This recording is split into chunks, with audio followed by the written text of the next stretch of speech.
Bonsoir. Bonsoir, bonsoir.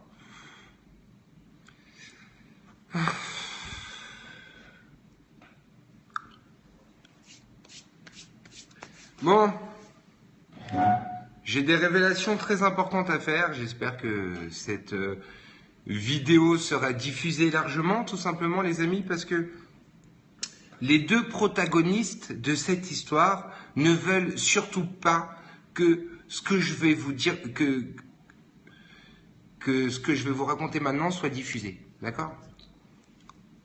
Quelque chose de très important au sujet de Paul-Éric Blanru, qui est un soi-disant mec qui se prétend historien alors qu'il a simplement une licence d'histoire et qui est aujourd'hui écrivain, qui fait partie de la mouvance négationniste, qui est un ancien pote de Forisson, mais Forisson l'a traité de tafiole parce que Paul-Éric Blanru ne veut plus assumer. Et à côté de ça, il y a Yann Moix, qui est chroniqueur, vous le connaissez. Tout le monde sait, enfin beaucoup savent, dans le milieu d'extrême droite, que Yann Moix a préfacé l'écrivain Paul-Éric Blanru dans Anthologie de propos contre les Juifs. Et ça a été publié chez Contre-Culture, donc chez Soral. D'accord ? Ça, les gens d'extrême droite le savent. Si vous tapez sur Google, sur YouTube, vous allez sur YouTube et vous tapez Yann Moix Blanru, la première vidéo,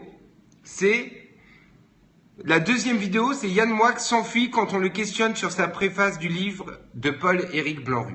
Mais qu'est-ce qui lie, à part ça, Paul-Éric Blanru et Yann Moix? Une histoire sulfureuse, les amis. Sur la tête de ma mère, un truc incroyable que vous ne pouvez pas imaginer. En réalité, Paul-Éric Blanru, je vais vous donner des preuves et beaucoup de choses. Paul-Éric Blanru, il était marié à une infirmière qui trompait en permanence. D'accord ? Ce qu'il faisait, c'est qu'il s'inscrivait sur des sites de rencontres comme Mythique. Et là, avec Yann Moix, tous les deux, ils cherchaient des filles sur Mythique et compagnie, des filles en perte de repère, des filles faibles, d'accord ? Des filles qui avaient des soucis, qui étaient à un moment dans leur vie, qui étaient fragiles. Et il les testait pendant 5-6 jours pour voir si elles étaient vraiment fragiles, etc., etc. Et ensuite, il leur faisait signer des contrats de soumission. Écoutez bien ce que je vais vous dire, c'est assez incroyable. Je vous assure, c'est une révélation de fou, personne ne le sait, et j'ai les preuves de tout ça. Il attrapait des jeunes filles désespérées, il faisait signer des contrats d'esclavage, les deux, et ils emmenaient les filles dans les banlieues faire des tournantes. Parce que le fantasme de Paul-Éric Blanru, et sur la tête de ma mère, tu peux nier, tu peux faire ce que tu veux, j'ai tout sur toi. J'ai les preuves de ce que j'avance. Paul-Éric Blanru, ce nazi d'extrême droite, il a pour fantasme d'attraper des filles et de les réduire à néant. Il les amenait dans les banlieues et elles se faisaient baiser par des racailles de cité, c'est ça qui le fait bander. Ensuite, il y avait une deuxième étape. Alors déjà, ce qu'il faut savoir, c'est qu'une fois qu'elle avait signé le contrat de soumission, lui, il disait à la fille, bon, qu'est-ce que tu veux vraiment pas faire? Quels sont tes tabous? Et par exemple, la fille répondait le pluralisme.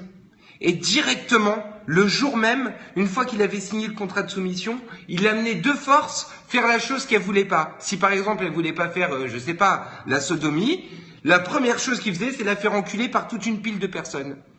Au bout d'un certain moment, quand elles sont déjà détruites psychologiquement, il les ramenait sur Paris, dans des appartements qui étaient prêtés par des amis de Yann Moix, qui lui-même participait à toutes les fêtes, d'accord ? Et quand la fille, tout ça, ça durait plusieurs mois, d'accord ? Et ils invitaient la fille, ils la mettaient en laisse dans l'appartement, et ils faisaient venir tous ses copains pour qu'ils la baisent. Il y en a une fois, qui a été obligée de sucer un noir qui était accusé qui avait purgé une peine pour meurtre. Lui, c'est ça, Blanru, qui le fait bander, c'est de voir la fille qui est mal et désespérée et mal en point. Lui, il prend son pied quand la fille, elle est poussée à bout. C'est un pervers sexuel qui détruit des jeunes filles. Et Yann Moix, ça a été son compère dans la destruction des jeunes femmes. D'accord? Paul-Éric Blanc-Rue s'est converti à l'islam, il est aujourd'hui musulman, et il continue tout ça, il le faisait déjà quand il était musulman. Il a eu un problème avec une fille qui a voulu mettre cette histoire aux assises, et il a réussi à faire en sorte que ça ne soit pas. D'accord? Je pense, Paul-Éric Blanc-Rue, que quand tu verras cette vidéo, et Yann Moix également, je pense que vous savez, vu tous les détails que je dis, que ce que je dis est entièrement réel, et je ne vous conseille pas de nier quoi que ce soit. Il faisait partie du cercle zététique, Paul-Éric Blanc-Rue. C'était des démystificateurs, des gens qui essayaient de casser les légendes, etc. Et il s'est servi de ces gens-là pour, soi-disant, démystifier la Shoah. Il a écrit pour une revue qui s'appelait la revue Historia. Il a publié beaucoup de livres qui sont sortis chez Soral et Flammarion. Et une des filles, donc celle qui a voulu porter plainte, il a forcé à sucer, comme je l'ai dit, un mec qui est condamné pour meurtre. Et il faut savoir qu'il a dit que lui, quand il prenait son pied, c'est quand la fille, elle était suicidaire. À ce moment-là, il la lâche. Tu vois, quand elle a tout perdu, quand elle s'est pris des bites dans le cul depuis 3 mois, qu'il a fait violer par tous ses copains, qui lui ont fait les pires choses, qui l'ont humilié, qui l'ont craché dans la bouche. Une fois que tout ça s'est passé, il la lâche, la fille. Et à ce moment-là, il lui envoie des SMS désespérés. Il a fait ça à des dizaines de filles. Hein. À ce moment-là, les filles, tu vois, certaines, elles envoyaient des messages désespérés au bord du suicide. Et il a raconté que c'était à ce moment-là qu'il prenait réellement son pied. C'était là qu'il pouvait jouir réellement d'une force incroyable. Voilà. C'était pour Yann Moix et Paul-Éric Blanc-Rue. Bisous les amis. Je me reconnecte dans 2 minutes.